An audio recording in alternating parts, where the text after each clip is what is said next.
Hello and welcome to my kitchen. Today I'm going to be teaching you how to make June tea, which is a drink similar to kombucha, but instead of using black tea and white sugar, it uses green tea and honey. Uh, some say that it was originally brewed by Tibetan monks, um, although the history is somewhat unclear. I think it's been around for a long time, and it provides energy. It's antioxidant rich. It provides gut biome and all that good stuff, while avoiding like the white sugar that traditional mainstream kombucha uses. Um, so yeah, let's just get straight into what you need to make it. So this is an organic loose leaf green tea. I recommend using it, or an organic one. This is like $17 off of Amazon. This you can also find on Amazon is a June scoby. So when making other forms of kombucha, you can often just use a bottle of store-bought kombucha to start your culture. But in this case, since we're making June, I highly recommend starting with an organic June culture, just so you can get a strong start to the brew. A funnel and a filter. Sometimes when bottling, which I'll make a separate video once this batch is done of the bottling, but sometimes things get a bit yeasty, and the yeasty bits can be gross to some people. So this is kind of a nice way to filter out some of those yeasty bits and make the drink look a little bit more attractive visually. This is a brewing vessel with a stainless steel spigot. This is a 1 gallon. You can get a 2 gallon, 3 gallon. These are generally priced pretty well. This one comes with a nice filter or lid. If your brewing vessel does not have a lid, you could just use a clean t-shirt or cheesecloth. So the honey, this is what feeds our scoby here. I use an organic, and it has to be raw and unfiltered honey. Organic, raw, and unfiltered. And then we got a bowl. This is where our loose leaf tea is gonna go once we pour the hot water on it. A filter so that we can capture those loose leaf and discard them. Spoon. I've got a couple measuring devices here. My recipe that I've created over the course of a couple of years now calls for 1/3 cup of green tea per gallon of water. So we're gonna put our green tea stuff in here, and then here's another measuring cup, because you can never have too many measuring cups. And then this is a tea kettle used for boiling water. So those are the things you need. We're also going to need bottles, which I do have, but again, this video is just going to be about getting that first batch going. So I'm going to get the water on and we'll go from there. So get some good quality water on a teapot on your stove on high. Give that a minute, and while you wait on that to boil, you can start preparing and measuring out your honey and your tea.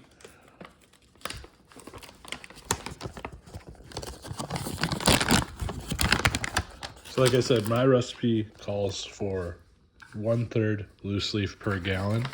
I am using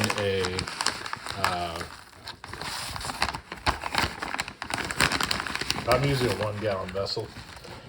If you're using a 2 gallon vessel, obviously double everything. So that's all the loose leaf we need for a gallon. Let's see, 1/3. I don't know if you can see that. 1/3 cup.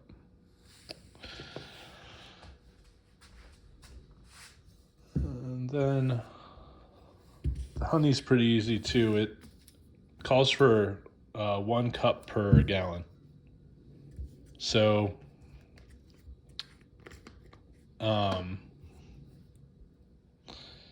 if you have reasons to perhaps use less due to health reasons or whatnot, you can get away with less, but it's the June culture's food, so it kind of needs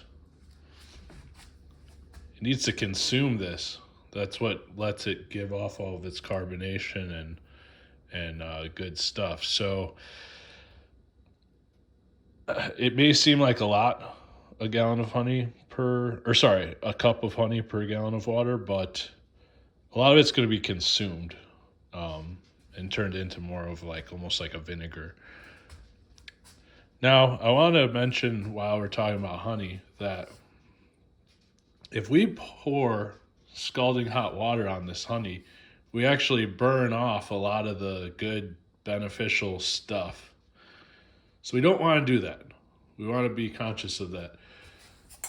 It's totally okay for us to pour the scalding hot water on here when we're brewing our leaves, but then we're going to want to let our water sit and cool off to still hot, but not hot. Just hot enough to pour an inch on top of here and allow easy mixing and dilution. So we gotta wait for our water to boil, so watch pot never boils, so we're not gonna watch it. So we'll be back momentarily. Okay. Great. We have boiled water. Now, as I said about the honey earlier, we're going to have to cool this water down before we dilute our honey with it. So I'm going to take the lid off of the tea kettle and open the valve so that the steam can escape. Now again, don't pour it on the honey, but we are going to pour it on our green tea leaves.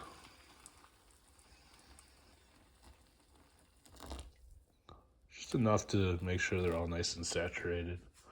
I like to give it a quick stir just to make sure everything's got water all over it. All right, now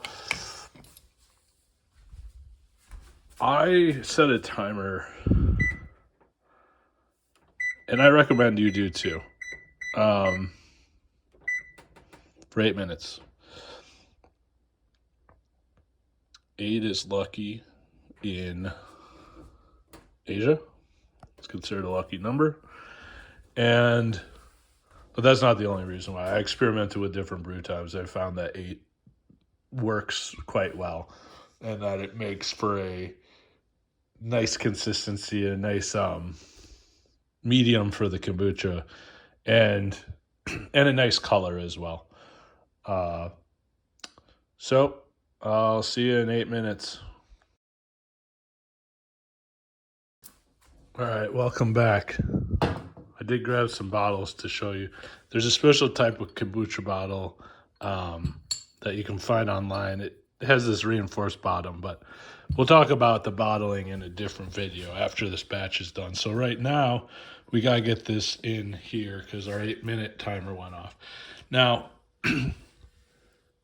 notice I've filled my vessel halfway with water. This is a good thing to do because we want to kind of cool things. We want to start to cool things off. One thing we definitely don't want to do is put our scoby into really hot water. So kind of holding this this strainer in place with my stomach while I hold my phone. Bear with me.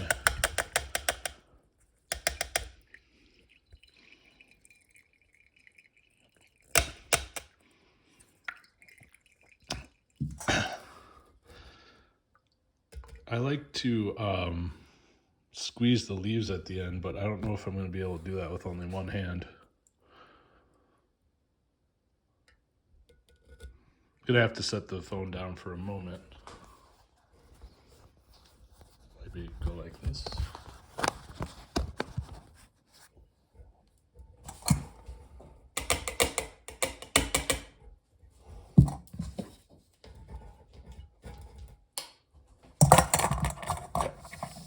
So that's your discarded tea leaves.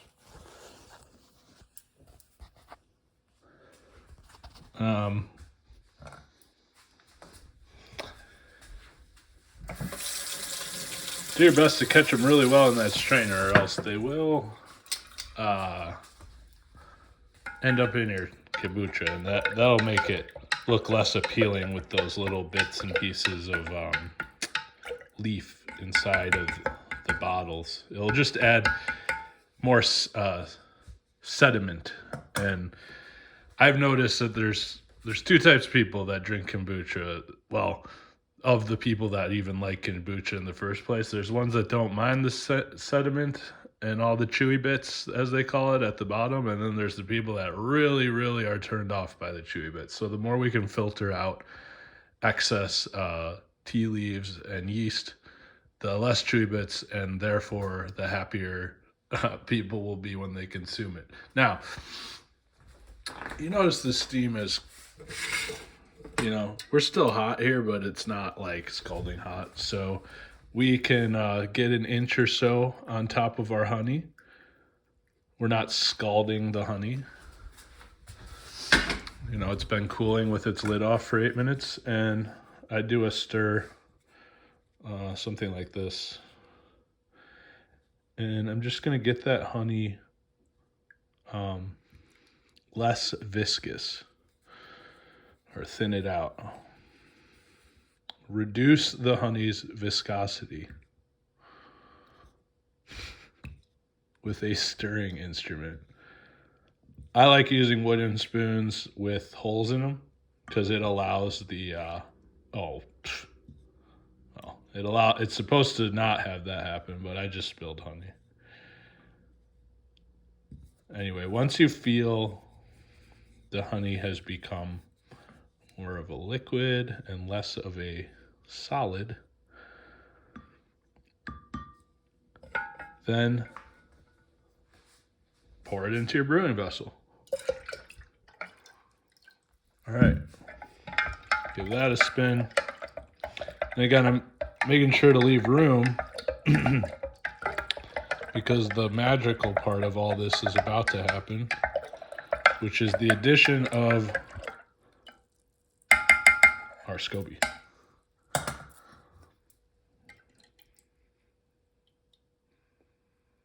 All right, so again, I'll go over it again. 1/3 cup of loose leaf per gallon. I have a 1 gallon brewing vessel. If you have a 2 gallon brewing vessel, you need 2/3 cup. 1 cup of honey per gallon. If you have a 2 gallon vessel, you use 2 cups of honey. 8-minute brew time. Filter the loose leaf in to a diluted, amount of cold water. Wait for some cool down, then dilute your honey, pour that in, mix them together. Leave yourself some room for your scoby and the culture. And now we know, because we cut this half with cold water, that we're not going to be dumping this culture into really hot water. Because, and these guys here at Fermentaholics, these guys are awesome. I've never had an issue. I've always had really great scobies come from them. And once we get this scoby going, you're going to be able to keep making batches off of this thing for probably, I've had them run for, 10 batches. And this says it's only for 1 gallon, but if you're doing a 2 gallon, this was strong enough to get a 2 gallon started. But you're not gonna have to buy this every time. This is gonna grow, get thicker, and anyway, the main thing I really want to emphasize is never pour just like we never pour scalding hot water on honey, we never enter a scoby and a culture into hot water either. This is cold. This is room temp. All right, I need 2 hands to open this.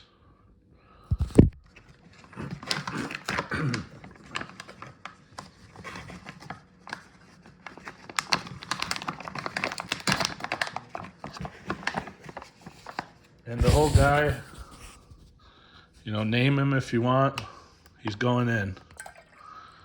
That's the culture. And that was the scoby, that beautiful little slimy hockey puck. Now, small right now because I think they brew them in like mason jars, but he'll be nice and big, taking up the whole perimeter of this very soon. I like to leave an air gap, but not too much of an air gap. So I'm probably going to add a bit more water to this here, the top of this thing.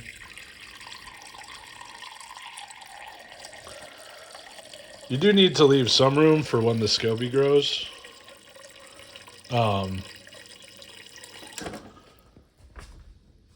But not that much. I like to leave about, 1 inch of jar. Okay, let's give it one last spin just so that we know all that culture and all that tea and honey is all nice and mixed together. And like I said, if you don't have a specific lid, you could also use a clean t-shirt or a cheesecloth, things of that nature. Now, kombucha, excuse me, I've found enjoys darkness. So take this beautiful vessel and stick it in a dark, dry closet somewhere without other biology happening, right? Don't put it in your bathroom. Don't put it in, I would try to isolate it in a dark, dry space. And leave it alone for about, I would start with checking it like maybe 3 days from now. Now, keep in mind that kombucha, like black tea kombucha, actually, they say needs like sometimes up to 14 days. June ferments much faster than the black tea kombucha. So I've had June batches be done, especially once your SCOBY starts getting bigger and kicking out more like power. I've had June batches be done in 4 days, 5 days, easy. You don't want to go too long because then it's going to turn into vinegar. So you want to consume it when it's fresh. And this is part of the reason why doing it yourself like this in your kitchen is so beneficial, because there's no preservatives, that they have to preserve the stuff on the shelves, and they have to basically create like an ABV, like an alcohol by volume, like a retardant that stops it from basically just continuing to ferment and then explode on the shelves. So we don't have any of that in our homebrew. So we want to drink ours pretty fast. So keep an eye on it. You can buy pH strips and check acidity levels. I think like a 3.5 or something pH. I have them. I usually just use my taste buds to decide when the kombucha is ready. But yeah, my recommendation is take this thing, put it in the dark, dry closet, check on it in 3 days. pour yourself, pour yourself a little taste and taste it, and you'll know if you're a kombucha drinker, you'll know when it's there. You'll know when it still just tastes like green tea with honey, and you'll know when it's tipped past that point where it has that sort of more vinegary, like effervescence to it. And it's at that point that then you would begin the bottling process. And you don't have to stir this thing. Don't stir it while it's brewing. Just let it sit. Just leave it alone. And I'll do the same. And then in a few days or maybe a week, I'll make a bottling video. Now, I'm only brewing a 1 gallon. So my scoby is going to brew very fast. But if you're brewing in a 2 gallon or even a 3 gallon vessel, but only using this particular product, yeah, it's going to take a little bit longer before it starts kicking. All right, well, that's today's video.